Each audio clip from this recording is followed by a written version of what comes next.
Bagaimana cara merawat mobil diesel? Apa perbedaannya dengan perawatan mobil bensin? Karena mobil diesel rumah tangga relatif sedikit, banyak orang juga tidak terlalu memahami mobil diesel. Kebetulan kemarin ada penggemar yang bertanya, jadi hari ini kita akan membuat video tentang mobil diesel rumah tangga. Termasuk kelebihan dan kekurangan serta hal-hal yang perlu diperhatikan dalam perawatannya. Bos, tolong beri like. Mari kita mulai menjelaskan. Ada alasan mengapa mobil diesel rumah tangga lebih sedikit, karena mobil ini tidak cocok untuk penggunaan sehari-hari, kecuali truk. Mobil ini hanya cocok untuk pemilik yang sering bepergian jauh ke lokasi kerja dan off-road. Kekurangannya sangat jelas, suara bising, getaran besar, dan kenyamanannya secara alami jauh lebih rendah dibandingkan mobil bensin. Versi diesel dari model yang sama juga lebih mahal 1 atau 20.000 dibandingkan versi bensin. Pilihan model yang dapat dipilih juga tidak banyak, pabrik pembuatnya juga sedikit, dan karena model yang tersedia terbatas, produsen suku cadangnya juga sedikit, bahkan pemeliharaan di kemudian hari juga lebih mahal. Selain itu, emisi gas buang kendaraan diesel lebih sulit untuk memenuhi standar dibandingkan mobil bensin, dan justru karena alasan-alasan ini, orang yang membeli mobil diesel cukup sedikit.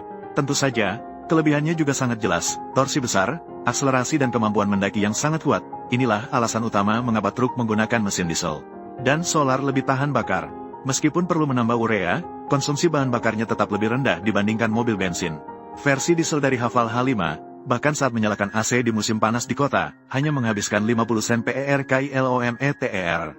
Keunggulan ini sangat menarik bagi orang yang sering melewati jalan rusak dan berkendara dalam jarak yang cukup jauh. Setelah membahas kelebihan dan kekurangan, sekarang kita bahas bagaimana merawat mobil diesel. Pemeliharaan mobil diesel sebenarnya harus didasarkan pada karakteristik diesel.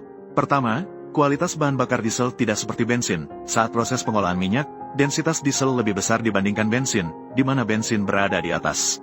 Diesel berada di bawah, sehingga kotoran dalam diesel secara alami lebih banyak dibandingkan bensin, yang menyebabkan 3 masalah. Pertama, filter bahan bakar mobil diesel akan menyaring lebih banyak kotoran, sehingga lebih cepat tersumbat. Filter bensin biasanya diganti setiap 60.000 km atau 100.000 km, sedangkan filter diesel harus diganti setiap 10.000 hingga 15.000 km. Kedua, mesin diesel menggunakan metode kompresi, yang memiliki persyaratan sangat tinggi untuk penyemprotan nozzle, tidak hanya tekanan yang lebih tinggi, tetapi juga lebih sensitif terhadap kualitas bahan bakar. Meskipun filter diesel dapat menyaring sebagian kotoran, namun tidak 100% terfilter, nozzle penyemprot lebih mudah kotor dan tersumbat, jadi perlu diperiksa secara berkala. Ketiga, karena ada banyak kotoran dalam diesel. Kotoran dalam limbah setelah pembakaran juga lebih banyak, gas buang mobil diesel lebih hitam karena alasan ini, tidak hanya lebih mudah menghasilkan endapan karbon, juga mudah menyumbat perangkap partikel, menyebabkan aliran gas buang terganggu, terutama untuk mobil diesel yang sering digunakan di dalam kota. Jadi perangkap partikel juga perlu sering diregenerasi atau dibersihkan.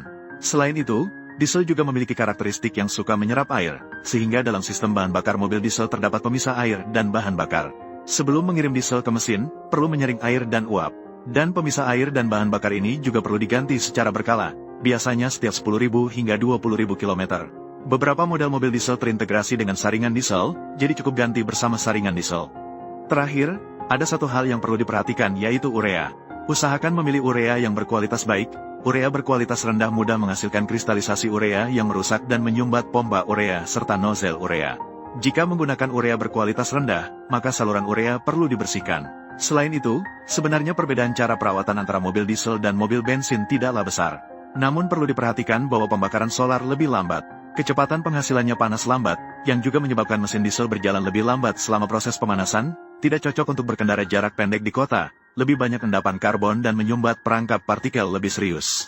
Jika untuk perjalanan pulang pergi jangka pendek dalam waktu lama, atau di daerah utara, tetap tidak disarankan memilih mesin diesel, apalagi pada suhu lingkungan yang terlalu rendah, solar mudah membeku.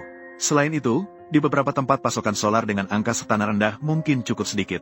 Secara keseluruhan, di Tiongkok, mobil diesel rumah tangga hanya cocok untuk perjalanan jauh secara rutin atau sering melintasi medan berat. Bagi mereka yang membutuhkan torsi besar, untuk penggunaan sehari-hari mobil biasa, kekurangan lebih besar daripada kelebihannya, ini juga menjadi alasan mengapa penjualannya lesu. Dan bahkan jika Anda ingin membeli mobil diesel, pilihan model yang tersedia juga tidak banyak. Ikuti pendidikan otomotif untuk mobil kecil dan mikro agar bos lebih memahami mobil.